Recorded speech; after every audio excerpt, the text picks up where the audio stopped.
चुनाव नतीजों के बाद से पेट्रोल और डीजल की कीमतें तकरीबन रोजाना बढ़ रही हैं। कांग्रेस केंद्र सरकार को घेरने की कोशिश कर रही है। कांग्रेस महासचिव और मीडिया प्रभारी रणदीप सुरजेवाला ने बड़ा दावा किया है कि 1 अप्रैल से देश के आम आदमी पर केंद्र सरकार ने 1,25,000 करोड़ का बोझ लाद दिया है। बात करते हैं रणदीप सुरजेवाला जी से। ये 1,25,000 करोड़ का जो आंकड़ा है, किस आधार पर आप कह रहे हैं कि सरकार ने इतना बड़ा बोझ लादा है? और एक सवाल ये भी सर कि महंगाई मुद्दा क्यों नहीं बन पा रही है? चुनाव में चूंकि केंद्र में जो सरकार है, सत्ताधारी पार्टी है, उनकी जीत हो रही है, कांग्रेस कैसे महंगाई के मुद्दे पर सरकार को घेरने जाए?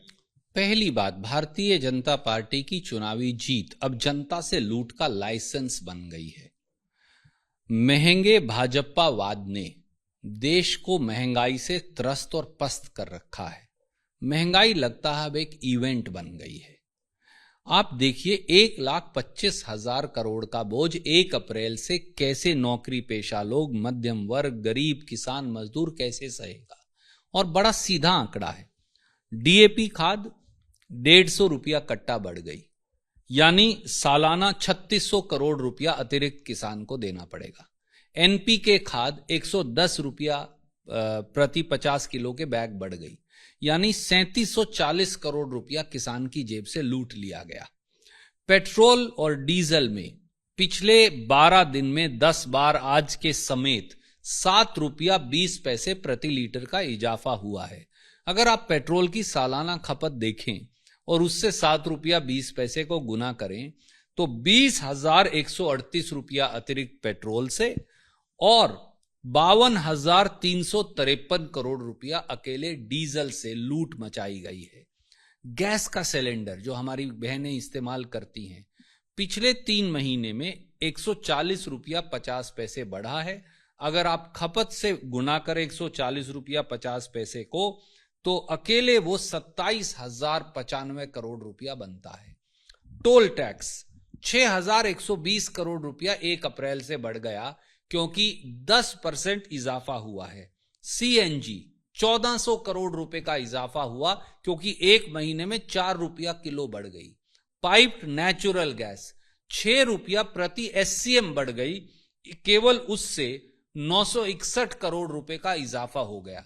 और यही नहीं, इन सब को भी छोड़ दीजिए ना, 800 दवाइयों के दाम 11% बढ़ गए। Paracetamol, antibiotics, heart disease, blood pressure, ये सब बढ़ गए हैं।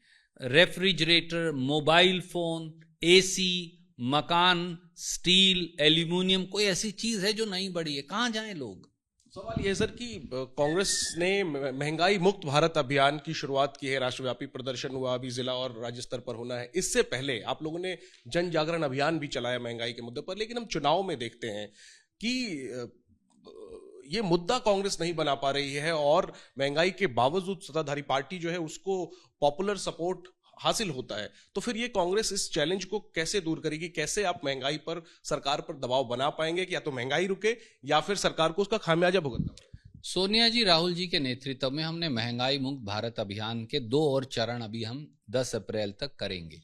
ये हमारा अभियान नहीं, ये देश के लोगों की लड़ाई है जो कांग्रेस पार्टी लड़ती रहेगी।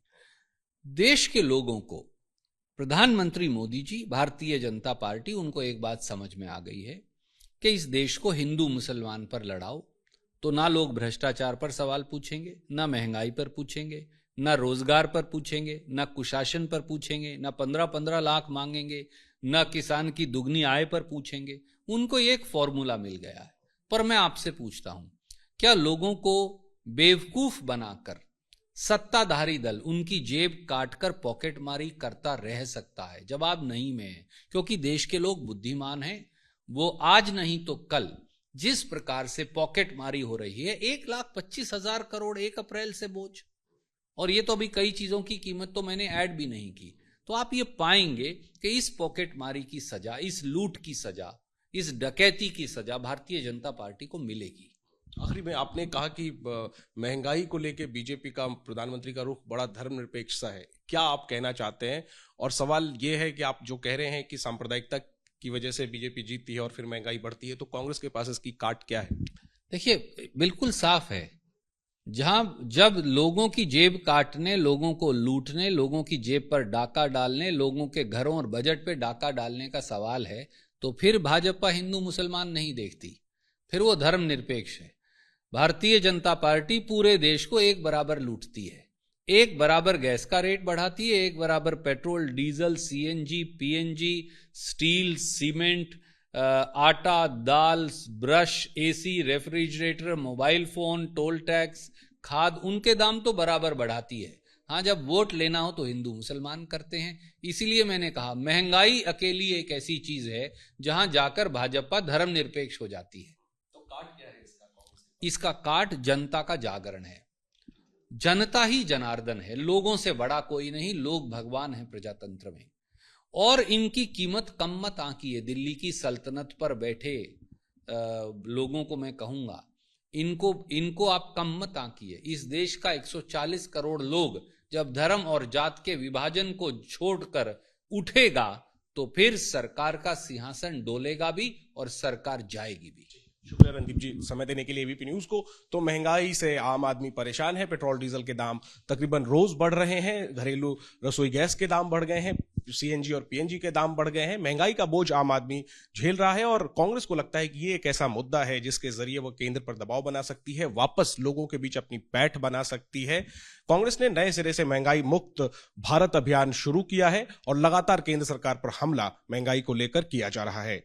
कैमरा पर्सन मनीष उनियाल के साथ जयनेंद्र, एबीपी न्यूज, दिल्ली।